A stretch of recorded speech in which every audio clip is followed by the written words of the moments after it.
Hello guys, welcome all. Guys, ఈరోజు క్లాస్లో మనం ఒక ఇంపార్టెంట్ టాపిక్ గురించి డిస్కస్ చేయబోతున్నామండి. అదేంటంటే జావాతో మనం ఏం చేయొచ్చు, అవునా? So through the help of this Java programming language, జావాతో మనం అసలు ఏం చేయొచ్చు, ఏం తయారు చేయొచ్చు, ఐ మీన్ ఈ జావా అనేది ఎక్కడెక్కడ యూజ్ చేస్తారు, what are the importance, I mean what are the different benefits we have in Java అని దాని గురించి ఈరోజు క్లాస్లో మనం మాట్లాడబోతున్నాం. So simply can say that importance of it's a core Java అని చెప్పుకోవచ్చు, లేదంటే సింపుల్ భాషలో మీరు జావా అని చెప్పచ్చు అనమాట. అర్థమైందండి? So here importance of Java అని రాసుకుంటాం, that would be much better. Is it clear? So what importance of Java? So దీంట్లో first point I just go and discuss with. మరి according to Sun Microsystems, ఇప్పుడు మీకు doubt ఏంటంటే sun micro systems అంటే ఎవరు? అంటే ఎవరైతే Java సాఫ్ట్వేర్ని తయారు చేశారో ఆ కంపెనీ పేరు సన్ మైక్రో సిస్టమ్స్ అన్నమాట. So according to the Sun Microsystems, మనం లాస్ట్ క్లాస్ చెప్పుకున్నాము, అదేంటంటే 3 బిలియన్ ఎలక్ట్రానిక్ డివైజెస్ అనేది రన్ అవుతున్నాయండి. 3 billion electronic devices. Is it okay? అది మనకు జావాతోనే, ఓన్లీ బై యూజింగ్ జావా లాంగ్వేజ్ని యూజ్ చేసి 3 బిలియన్ ఎలక్ట్రానిక్ డివైజెస్ రన్ అవుతున్నాయి. అర్థమైందా? మరి జావాతో మీరు ఏం చేయొచ్చు? Through the help of this Java you can able to create desktop application. Yes guys, desktop applications మీరు తయారు చేయొచ్చు. జావాని యూజ్ చేసి ఏం చేయొచ్చు అండి? డెస్క్టాప్ అప్లికేషన్స్ తయారు చేయొచ్చు. ఇప్పుడు మీకు డౌట్ ఏంటంటే, సార్ డెస్క్టాప్ అప్లికేషన్స్ అంటే ఏంటి మరి? ఓకేనా? సో మరి డెస్క్టాప్ అప్లికేషన్స్ అంటే ఇప్పుడు మీరు ఎంఎస్ ఆఫీస్ వాడతారు, Photoshop, page maker, Adobe Premiere Pro, something like that, ఇలా ఇవన్నీ సాఫ్ట్వేర్స్ ఉన్నాయి కదండి. సో వీటిని మనం డెస్క్టాప్ అప్లికేషన్స్ అంటారు. అది ఏదైనా సరే, అది మీకు గేమ్స్ కావచ్చు, ఎస్, మీరు గేమ్స్ తయారు చేసుకోవచ్చు, మీడియా ప్లేయర్స్ తయారు చేయొచ్చు, ఎడిటర్స్ తయారు చేయొచ్చు, యాంటీవైరసెస్ మీరు మీ ఇష్టం అండి, ఏమైనా తయారు చేసుకోవచ్చు. You can able to build anything with the help of Java అనేసి ఇక్కడ నుంచి మనం సింపుల్ భాషలో చెప్పేయచ్చు అనమాట. Is it okay? నా అగైన్ ఈ జావాతో మీరు ఇంకా ఏం చేయొచ్చు? Through the help of this Java you can able to build web applications. Yes guys, web applications.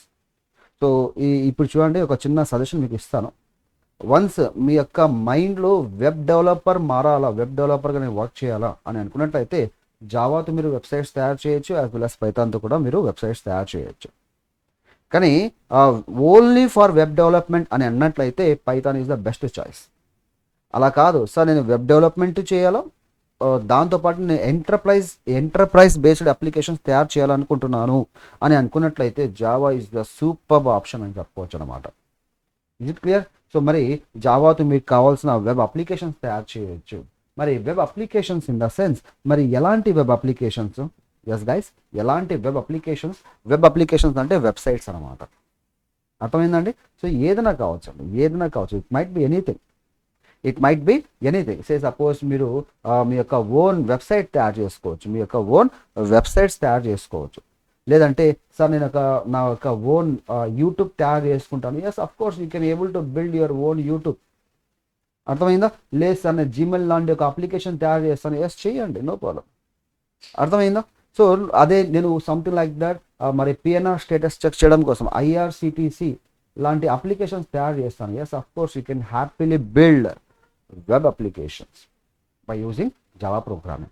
అర్థమైందండి? సో జావాతో మీరు వెబ్ అప్లికేషన్స్ కూడా తయారు చేయొచ్చు, యాజ్ వెల్ యాజ్ జావాతో మీరు ఎంటర్ప్రైజ్ అప్లికేషన్స్ కూడా తయారు చేయొచ్చు. Enterprise applications in the sense, మీరు ఇక్కడ నుంచి బ్యాంకింగ్ అప్లికేషన్స్ అండి, బ్యాంక్స్లో యూజ్ చేసే ప్రతి ఒక్క అప్లికేషన్ని ఎంటర్ప్రైజ్ అప్లికేషన్ అంటారు. ఇలాంటి ఎంటర్ప్రైజ్ అప్లికేషన్ తయారు చేయాలో అనే మీ యొక్క డ్రీమ్ అయినట్లయితే జావా అనేది సూపర్ ఆప్షన్, గుర్తుపెట్టుకోండి. అర్థమైందా? సో మరి ఇలాంటిది మీరు టెలికామ్ బేస్డ్ అప్లికేషన్స్ మీ ఇష్టం, whatever it might be and so on, ఎన్నైనా తయారు చేసుకోవచ్చు మీరు. Is it clear? అది అంతేకాదండి, మీరు by using Java mobile based applications, yes, mobile applications కూడా మీరు ఇక్కడ నుంచి తయారు చేయడం అనేది చేయొచ్చు అనమాట. ఇప్పుడు లాస్ట్ క్లాస్ మనం చెప్పడం జరిగింది, అదేంటంటే ఆండ్రాయిడ్లో మీ యొక్క ఆండ్రాయిడ్ ఫోన్ ఉంది కదా, మొబైల్ ఉంది కదా, ఏ యాప్ అయినా తీసుకోండి, కోడ్ అంతా జావాలో ఉంటుందండి. ఓకేనా. మీరు ఆండ్రాయిడ్ స్టూడియో నేర్చుకోవాలా అని మీ యొక్క డ్రీమ్ అయినట్టయితే without Java programming you are doing nothing, ఏమీ చేయలేరు. Is it clear? So like that. So after that here what we have one more thing, అదేంటంటే ఎంబెడెడ్ సిస్టమ్స్ కూడా మీరు జావా ప్రోగ్రామింగ్తో చేయొచ్చు. ఎంబెడెడ్ సిస్టమ్స్ గాయస్, ఎంబెడెడ్, ఓకేనా. Embedded systems once మీ embedded systems మీరు జావాతో తయారు చేయొచ్చు. అపార్ట్ ఫ్రమ్ దట్ మీరు ఇక్కడ నుంచి స్మార్ట్ కార్డ్స్ తయారు చేయొచ్చు, స్మార్ట్ కార్డ్స్, ఓకేనా. సో అగైన్ మీరు జావాతో రోబోటిక్స్లో యూజ్ చేయొచ్చు, జావా అనేది రోబోటిక్స్లో యూజ్ చేయొచ్చు. జావాతో మీరు గేమ్స్ తయారు చేయొచ్చు and so on. You can able to do anything with Java. అర్థమైందా? సో జావాతో మీరు చాలా చాలా చాలా చేయొచ్చు. Is it clear? So this is what one small class అని చెప్పుకోవచ్చు. మరి ఇన్ని చేయొచ్చు కదా జావాతో. మరి ఈ జావాని ఎవరు తయారు చేశారు, ఎప్పుడు తయారు చేశారు, దీనికి సంబంధించిన డీటెయిల్స్ అని మనం నెక్స్ట్ క్లాస్లో డిస్కస్ చేద్దాం. Thank you guys, have a great day.